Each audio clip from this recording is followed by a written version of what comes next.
Hey everyone, welcome to the Boutique Workshop podcast. I'm your host, Sierra, and today I'm with Kate, and we are going to talk about Pinterest, which I'm really excited about because I use Pinterest just as a consumer person, bored lady in my house scrolling. I do all of the Pinterest on the consumer side. But I've known that Pinterest would be such a good fit for all of you that have inventory that you need to move and people you need to get in front of. And so when I was connected with Kate, I was just so pumped to be able to bring her in. She's one of our expert coaches in the Boutique Workshop membership. So as a coaching client, you have access to her. So if you didn't know that, you need to tap into Kate's genius. But today we're going to talk about it a little bit. So thanks for joining me today. Yeah, I'm so excited to chat with you. Thanks for having me on. And as a coach, I'm excited to help people. Yes, I am so excited for all of my clients. Okay, so I think it's always nice to know someone's background so we understand why they do what they do. So tell us a little bit about yourself. How did you get into Pinterest? What is your story? Just give us all the details. Yeah. So funny enough, I have a degree in political science and Oh I plan my, to be like okay. a teacher of like a high school teacher with like civics, contemporary world problems, and had babies, got off track, moved, whatever, and landed ourselves in 2009 with a job loss and basically nothing. Like we were pushing open a lot of doors. Found a job, and then in 2012 found ourselves unemployed again. And during that time of the recession, a lot of people were just living off of unemployment. And a friend had asked me to help her with her website, which was specifically around coupons and frugal deals, because that was the thing Okay. during that time, right? Like people were like, how do I survive? Right? Like if I can't find a job, Yes. extreme couponing, right? So I managed the Facebook page and I loved it because I loved engagement and all of that. And we'd heard about Pinterest because it started in 2010. We'd heard about it from some people. So we started using it and I loved it too. And then in 2013, when our unemployment was running out, I was sitting at her table and she had just watched another Pinterest marketing webinar. And she said, you should manage people's Pinterest pages. And I said, that's a dumb idea. Nobody's Uh-huh. going to do that. And she was like, well, you don't have any money. So let's try this. And I was like, great point. So I spent the next 3 months really investigating, like, could it be possible to manage people's Pinterest pages? Could you use it as a marketing tool for your business? And then if so, how? And then she asked a few of her friends to be beta clients for me, super deep discounted rate. And in January of 2020, I got the domain Simple Pin Media, super simple, ugly website, and said, hey, I want to work with you, but I want to make sure it serves you. So if it doesn't, tell me, but let's just see how this goes. And after 3 months, they were like, this is incredible. You've opened up a whole nother traffic stream for my business. Now I can figure out what's going on with Facebook because they had turned off the faucet of business pages essentially to make way Right. for ads. And then a few other clients told a few other clients. And then 8 years later, I have like a team of 35. We work with hundreds of clients, and it's now kind of morphed into this full agency education model only centered on Pinterest. And so that's essentially how I got into what I'm doing today. Oh my goodness. Okay. There's so many things that were good in that. So I want to just pull them out before I forget. Okay. First, recession. So Yeah. you went through a recession. I think that's important for people to know that you've seen what's happening now. You've seen it before. Things come and go, things change, they're Yeah. cyclical. So we can dive into that a little bit. I think it would be helpful for people to know, like, should I invest in things like Pinterest Help Mm, if my sales are down? So I want to talk about that. okay. But I love that you said you had a good friend that encouraged you and pushed you. And I think that's really important. The majority of our listeners here are women. Mm, And we value relationship. And we talk a lot in the boutique workshop about how relationship is so important, and building the relationship for the storms that might come into business or mm, life. You have yeah. to build those beforehand.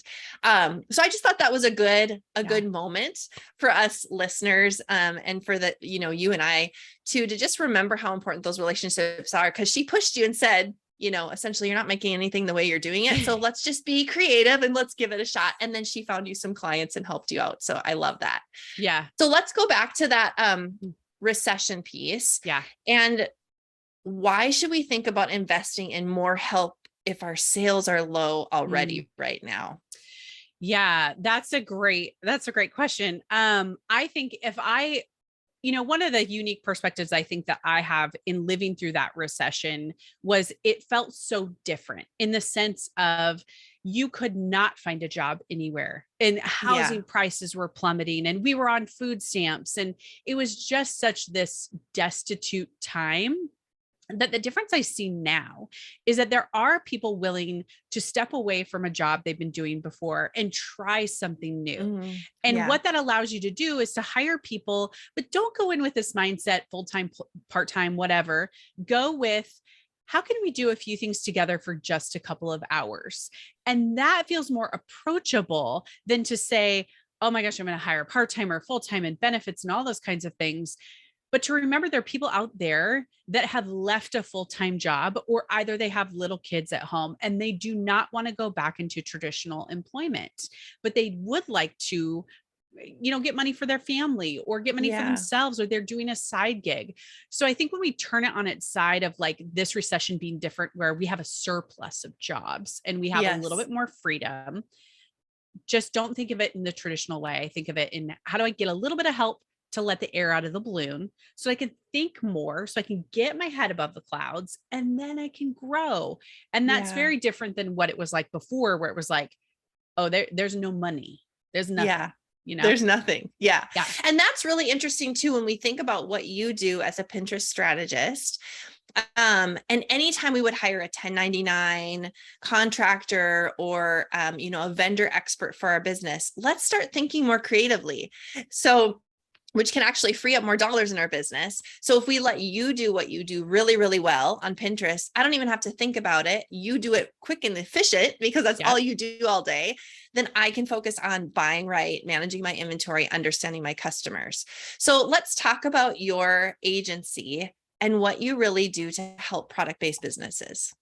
Yeah, I think one of the biggest things we do is we give them an understanding of what Pinterest is and how it serves product sellers, because that is very different than Instagram or even a Facebook or any other social media e-commerce, right? So we like to say Instagram is like a really loud, noisy bar, right? And people go there to follow each other and they go to talk and communicate. Pinterest is the library where somebody approaches it very quietly and they're asking a question. They're looking for the best fitting jeans. In Instagram, they're walking in and they're really interested in who's there. With Pinterest, they're walking in going, how do I take care of my needs first? How do I learn? And when you understand those differences, then I think you can put, well, your dollars, like we just talked about, and your kind of, I guess, your spin on whatever it is in order to attract those people. So e-commerce on Pinterest is booming right now. They've actually just hired like a new CEO who used to be the CEO of Venmo. He was Google Commerce, and they've had this new verified merchant program. So we want to get the tech set up first. And so we want to make sure that people's shops are connected. There's integrations with Shopify, WooCommerce, BigCommerce, or you can do your own catalog. So that's the first step that we tell our clients. The second step is we talk about keywords. What are your customers asking? Don't think about your brand. So oftentimes we think like search for whatever our shop name is. No, they're not interested. They're looking for what's the best fitting jean. What is this specific type of jean? Like they're going deep on that. And then the next layer is your imagery. So how are you really presenting your products in a way that help people go, oh, I want that, or I want to learn more about that. Yeah. And then that last layer is a little bit of content marketing, talking about your shop, talking about your products. Like that's the thing that product sellers don't like. When you bring up the word like blog, they're like, oh my gosh. Yes. But it's different in that way. But a content marketing strategy fuels your growth on Pinterest. Okay. So I bet you've seen so many differences and evolutions with Pinterest from when you started. You just said that they're changing a lot of things right now. What are some things we should be aware of with the new changes? So I would say number one is, are they going to be a point of sale platform, or are they going to continue to have the purchasing happen on your website? Right now, the purchase happens on your website. However, with this signaling of a new CEO and this commerce, it could be that they start to merge into point of sale. And if that does happen, it will happen first with those who are verified merchants. So that's number one. Number two, they just acquired like a business called The Yes, which is specifically catered to women's fashion. So Okay. ever changes are going to happen, that vertical is going to be the one they're going to test it in, because they also hired that creator of The Yes, Julie Bornstein. She used to work for Stitch Fix for 11 years. Okay. She's their chief shopping officer. So that's where she's like, let's target women's fashion, figure out how we can figure out people's preferences and show them more shop content so they can become America's shopping mall. That's their whole goal. Oh my goodness. This is super interesting. You guys all need to get on Pinterest. All of you. Yes, Oh my totally. goodness. And this is why you hire an expert like Kate, because there's no way we're experts in our business, right? I'm expert in my store. I'm an expert with my customers. I can't be an expert on Pinterest and an expert on Instagram and all keep up with what everybody's doing. And so we just don't, and we miss opportunity. And the ones that have experts in our back pocket are the ones that, get in on what's coming down the pike. So I love that. That's really interesting. So this is just a question that popped to mind. It's kind of a weird question, but do you still enjoy Pinterest? Like, since you work in it all the time, like, I know that's a great question. I do. And the reason I do love it, and I use it personally, I just have a bunch of secret boards on my business profile, so you can't really see that. But I love it because I don't have to talk to anybody. Like, I don't have to worry about comments. I don't have to worry about, any of that. I just get to go in and curate. Like, if I want to redo my backyard, if I want to buy new lipstick or whatever, if or you need an Instapot recipe, that's why I'm always on Pinterest. I'm like, totally. How do I Instapot a pork loin? Yeah, exactly. And I think I love it for that sense that I think, it is the great, like, underutilized platform. I think it gets pushed out of the way for Instagram or TikTok, but I do love it personally. I use it all the time. I kind of believe that to be a better marketer, you need to be a user. And so if you're not using Pinterest, and I tell people that all the time, put it on your phone, take 30 minutes, just play around with it. Yeah, that's so good. Oh my goodness. And just while we were talking about that, I was like, you are so right with the library. That is what it is. Like, when we want no noise and we don't want to see everyone's reels and how cute they are and what song we should, and what do we save and how do we do our own, we're just like, I just want to cook supper. So I'm just going to grab my phone and scroll and find the picture that looks the most yummy. And that's the recipe I will use. Anyway, that's what I 100%. Yes, yes, exactly. Which we would do that with products too. So I have a coaching client. She's in the boutique workshop, actually. You'll get to meet her, but she sells a lot of denim.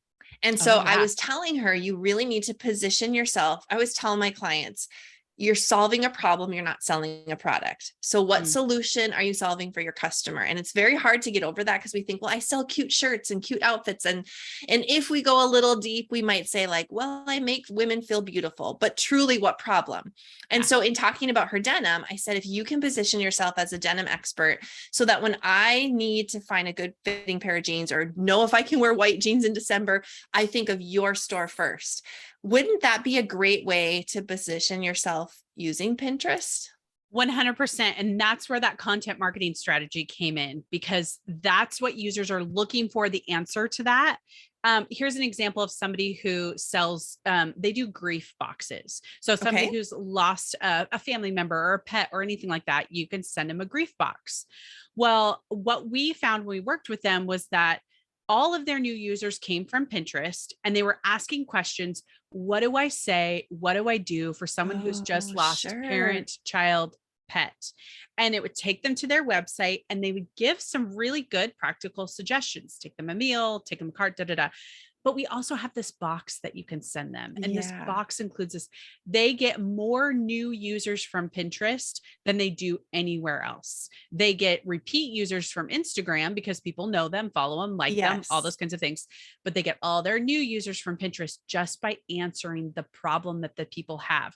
Nobody's searching grief boxes, right? Like, you don't even know what they are, right? But they're saying, what do I do for somebody who's just lost their parent or their mom or their dad? What do I say? What don't I say? Exactly. Yes. And they're like, we're going to create a library of 20 posts that answer these questions. And this is so good. Yeah. The solution is here. So with that denim, Yep. People are asking like, what do I wear for a certain body type? Are boot cut jeans in or out? What about straight? What about skinny jeans? Like, Yes. what type of stretch do I need? Like, there's so many things where you can position yourself as the expert, and then you provide the solution to say, this jean would fit you perfectly. And Yes. then Oh, you I love that. also put your content on there. So if somebody is searching the brand of jean that you sell, they can still find your shop listing as well. So it's kind of like a multifaceted approach where you can connect with them in different ways. Which you can't do on Facebook and Instagram No. or TikTok. Like you just, or Twitter or LinkedIn or all these Yeah. others. Yeah. Yes. Speaking of all of them, Yeah, all of them. all of them, what if someone, I know so many of you listening are like, Sierra, I love this idea, but I just can't handle one more thing. And Yep. it's just, or I've tried it before and I just didn't stick with it because it's too much. Yeah. How do we get over that? Okay, so one of the things I do for myself, so I'll speak for me, is I do look at like a wheel, like a bicycle, and I do the spokes out, right? And I say, here's all the options of things that we can do to get more customers into our ecosystem and build awareness. And I only take one thing at a time. So for us right away, it was Pinterest and Google. We knew that those two worked really well together, right? And then we had a Facebook group. We've since shut that down. Then we pursued Instagram. Now this year we're pursuing YouTube. Then next year we'll pursue LinkedIn. So what I tell people is take one thing at a time. And then we know why. Okay, so we know Pinterest fuels our email list growth through education. We know Google kind of does the same thing. We know Instagram is just connecting with people like we're in that bar. And then YouTube, again, is facilitating that education piece that goes along for Pinterest and Google. And then LinkedIn will now fuel the client side of things. But what we have found is that if we don't really go, this is what I'm going to invest in, this is why, and this is for how long. Because for us, we say we give a full year. I don't care if it's Instagram or YouTube or Pinterest or Google. It is one full year of commitment. And I would definitely say that about Pinterest. You cannot give it 2 months. You cannot give even Instagram 2 months. Right. So what can you do in the next year that says, I'm going to dedicate it to this? And here's another thing too. Let's say you don't want to do organic Pinterest. There are Pinterest ads. If you want to get straight to the heart of, you're like, okay, I can spend some money. Doesn't have to be a lot of money. I just want to bypass all of this and I want to get straight in front of my customer. You can do that as well. You don't need to have this long runway of an organic strategy on Pinterest. You used to, but you don't anymore. But that's what I would say to myself if I was in that same seat of the position that somebody's saying, man, it sounds awesome, but what do I do? Sometimes you do have to push pause and say, listen, people have told me LinkedIn is the best place for clients 1 billion times. I've heard it over and over and over again. I'm not ready to do it because I can't wrap my brain around it yet. So then I've said, I'm going to wait until 2023 when my brain is ready. I can be in it. So then the person on the other end feels that I'm in it. And I'm not just checking a box. And you can be consistent and enjoy what you're doing. Yeah. Yeah. And I think it's really good to remember, what do you want to do and where do your customers hang out? Because so many people, do you remember Clubhouse? I don't even know what happened with it now. 1000. It's still around, but is it? Oh yeah. I remember that first week of first week of 2021, and people were going crazy because like Mark Zuckerberg was on there and Elon Musk. And I mean, it was like, this is the next best thing. Like, I know. And everyone kept saying, Siri, you need to be on Clubhouse. You need to be. And I thought, I don't feel like that's where my clients hang out. I just really don't. And no, they really do. They do. And you could find, and I was like, I just don't. I mean, sometimes we know in our gut, like, hey, my client's just not on TikTok. She's an older customer. She's not hanging out there. So I can stop pressuring myself to do those things where I know that they really aren't hanging out anyway, and invest in a place where I can find customers like Pinterest. That's what I love about Pinterest is we can go, like you said, the other places are very hard.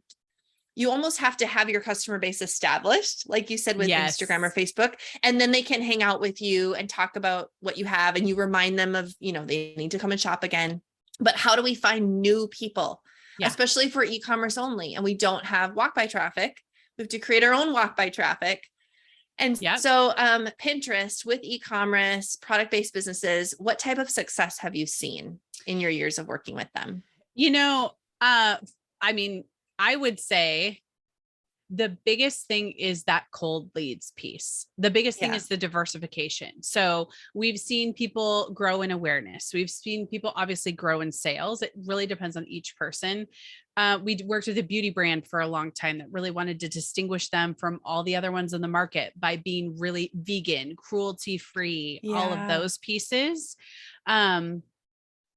So without like having a case study, I'm like racking my brain trying to pull in case studies, but I would say for the most part, it's those who are able to diversify. Maybe they've just been on Instagram and they're like that example of the grief boxes where they're saying, I'm going to do another arm, but I'm going to do it in the right way because I can't take the same lens that I have on Instagram and put it on Pinterest. And that far and away is like our biggest success with clients is when they have that aha moment that they go, oh, you mean I don't take my Instagram image and just put it on Pinterest? We're like, no, like that, like, let's get your shop set up. Let's get all of this. And then what they see is this long-term traffic, because that's what happens on Pinterest too, is something you pinned back in 2018 can still drive traffic today because it's not time-based. And so if we can get these things flooded onto the platform, then we get people coming back. The really great part I love about e-commerce and the successes that we have had, especially as of late, is with all the new features, we can adjust stock. You know, like the catalog can be updated. That didn't used to be the case. So e-commerce used to be really hard for us because what would happen is we would pin all these clients' products. And then what happens if they go out of stock? What happens if you can't buy them anymore? There's no way to update. Like it just, it's a dead link. And then people come to your site and they're like, I want to buy this and I can't. They're not there and they're frustrated. Yeah, totally. So now with the verified merchant program, and then with all these integrations, those all update on a dime across the whole platform. And then if it goes out of stock, that pin gets wiped from the platform. And with that new C-suite coming in, I'm sure that, I mean, and their focus on women's fashion and e-commerce, that's going to it's going to jive even better than it is now. I love that. Exactly. So yeah, I think it's just the aha moment of like, oh man, I'm getting sales and I'm getting cold leads, because Pinterest users are cold. They do not care about you. They only care about the question that they have, the products and the features, or the features of the product, and then how that product will make their life better. They don't care if your product is $27 or $47. Does it solve my problem? I don't need it to be on an influencer. I don't need to be pitched or you to do a crazy video. I just need to know, does this fit my body type? Great. Yeah. So you do really have to approach it differently. Yeah. So good. Okay. So if I want to try Pinterest on my own, what would be my number one step? And if I'm like, nope, no way, I want Kate, what would be my first step?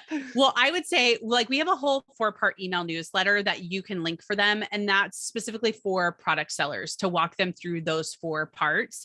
Perfect. But I would say number one before that, just get on the app, look at it, play around, search your product, search the things that you sell, search questions that you think people might be asking about your product, just to get a lay of the land. Like, what is even happening on this ecosystem? It's like if you went to Google and you were like searching your product and seeing, okay, who's talking about it? How are they talking about it?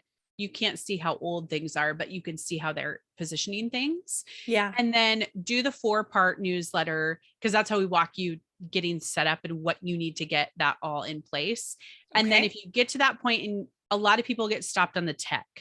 So we have an accelerator package where we move people through that in 6 weeks. So it's like, we update your profile. We give you the analytics that need to pay attention to. We help facilitate getting your shop connected. We get you all the images, and then we show you the strategy of how to pin. So after those 6 weeks, if you're like, okay, I can do this, then you do it on your own, or you hire us for monthly management at that point. Which is what I'm doing, because I don't know how many times I've been like, okay, my schedule's cleared. I will do it this time. Totally. And I'm like, and honestly, and I'm speaking to every single one of you that's listening, I should not be focused on creating my pins and figuring out No. keywords. I should be focused on what is going to help you all make money and what's going to help you become debt free, and content writing in a way that makes sense for you. That is what I should be doing. Just like you as retailers should be focused on what are the newest trends? How do I get people in my shop? How do I get my products in front of other retailers? If you're a wholesaler, that should be your focus. So we have these lofty goals, but let's just let experts do what they do best and just get us to the next level. That's where I am in life. I've tried to DIY my way through entrepreneurship for I don't know, a couple decades now. Yeah. And I've learned to hire the experts. So I'm really excited about having you on the team. Yeah, I'm excited to help too. And I think my biggest mission is to help people understand Pinterest in a way that makes it feel approachable and doable and not overwhelming, because it really doesn't have to be. I think some people make it overwhelming trying to figure out all the nuances. But if we look at the other platforms and how much the algorithm changes and how many hashtags and what you have to do and what you don't have to do, Pinterest is really void of a lot of that. You're like, okay, I know my keywords. It's a calm environment, isn't it? It really is. Create great images, and you can use scheduling tools as well. Okay. So there's things to help facilitate making sure that you're pinning daily, which is a really important part of Pinterest. Yep. And then I would even go look at other people's shops too. That's another thing to check out. Go look at some brands. If they have a blue check mark, that means they're a verified merchant. If they have a red check mark, it just means they're like, I have that. It just means I'm a verified Pinterest business. So blue and red are what you'll see, but blue is specifically for shops. Okay. Yeah. And it might be just great. Take that 4-part newsletter, digest that. I'll put the links in the show notes so you guys can sign up for that. And if you want to take that accelerator course, or class, or however you position that, so that they can get their Pinterest cleaned up, set up. You all might have really amazing people that work for you this could be a project for them. And you'll have those tools and that information from Kate and her team. So there's lots of ways we can slice this pie. I'm really excited about it. Yeah. Anything that I forgot to ask you that you want to make sure the audience knows? No, I think that's it. We covered a lot of really, really good stuff. And I really just hope people are walked away with the curiosity to test it out. And I have a podcast too, the Simple Pin podcast. Yes. So if you want to hear just what I'm talking about and that new update CEO stuff and how it affects e-commerce, I'm kind of giving some 12-minute commentary on the podcast about how Pinterest wants to be America's shopping mall. So go look for that. Just listen, let it percolate, and then reach out when you need help. I love it. Okay. So I'll drop the podcast link too. But what is the name of it again? Simple Pin Podcast. Perfect. So you guys can search that. Before we go today, what word of advice do you have for your fellow women in business? I would say one of the best things that's guided me is don't chase other people's success. Oh, so good. Because I have often been caught taking my eyes off my own page, putting it on another, becoming super discouraged, only to come back to my own page and find, I actually was doing a pretty good job. And the only thing that distracted me was somebody else's success and wanting to be there, because that's theirs. It's not mine. So I need to own my own. And I actually have a little note on my computer that just says, who do you serve? Clients, customer, community, not other people. And so just really making sure that's there. That is so good. And if we have that mindset of owning our own success and not worrying about taking on the success that someone else might project or that they've owned, then we're not going to get distracted with things that don't fit our brand. And we won't get distracted by all of that busy work. We'll be able to really focus in. So I love that. Thanks for joining us today, Kate. I appreciate it. And I'm looking forward to just every month learning from you in the boutique workshop. If you guys aren't members yet, make sure to reach out to me, or there is a special coupon code for $100 off enrollment in the show notes as well. You'll want to come over. We have experts on Pinterest, Facebook, email and text marketing, SEO, Squarespace, Shopify. It's all available to our members, bookkeepers, accountants. We really want to make the boutique workshop a one-stop shop for you if you want to grow your business. So come on over and join us. And Kate, I will see you again later. Thanks so much for having me. All right. Bye for now, guys.